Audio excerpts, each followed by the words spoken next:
Alright, this is Daddy Vic at your service. Isang mapagpalang gabi po. Ngayon ay tayo po ay nag-assemble na nung ating budget meal kung tawagin pagdating sa solar setup.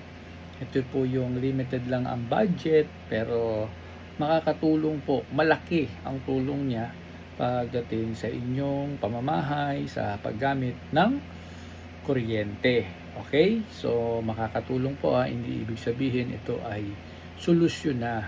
Makakatulong pa lang dahil nga sa pangalan pa lang niya is a budget meal. Although, medyo pricey na rin siya pagdating sa solar setup. So, pakita ko lang po sa inyo. Ito po yung ating setup. No? So, ideally, ganyan po siya. May mga pagbabago pa rin pong pwedeng maganap dito sa setup na to. So, shout out kay compadreng Nolan. So, ito po ang inyo ng budget meal ika nga na solar setup. MPPT solar charge controller na 40 amperes na meron po siyang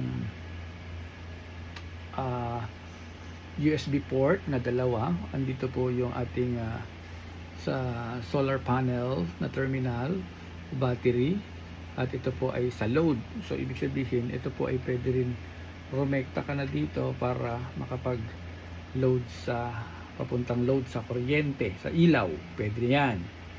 Pero mas advisable na dito lang tayo papasok sa inverter. At DC breaker, DC pa lang po ito, wala po yung isa pang breaker. Ideally na isasalpa ko pa dyan.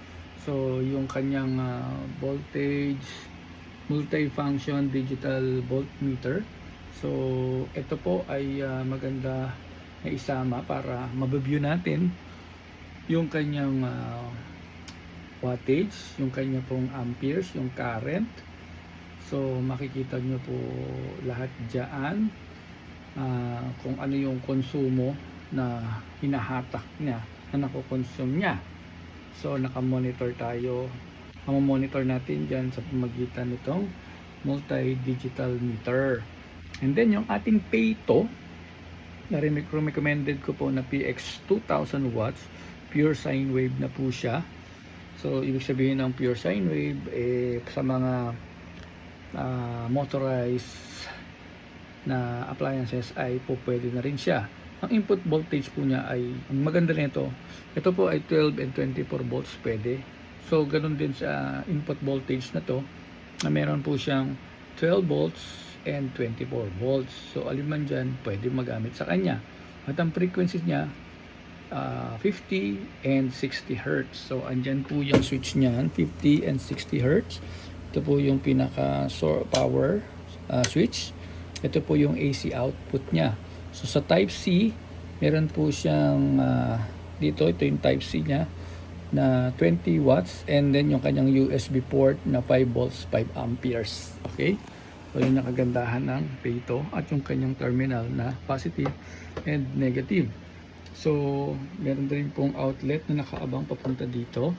And then yung ating LVD, low voltage device, na kung hanggang saan lang yung sa battery na po pwede para hindi po siya totally ma-drain, para naman tumagal yung lifespan ng battery. At nakaabang din po ang ating isang tinatawag natin para ito sa grounding. Yan. So naglagay din po tayo yan.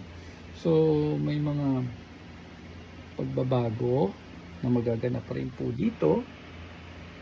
At ito na po yung tinatawag natin MC4 na kinakabit. Yan, MC4. Yan po ay papunta sa solar panel. Okay, ito po naman ay papunta sa battery.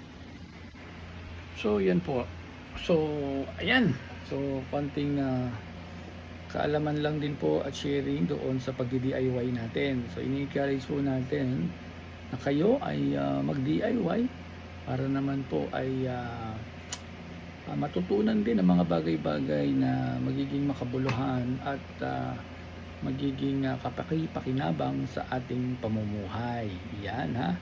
So siguro yun lang po muna ang aking mai-share.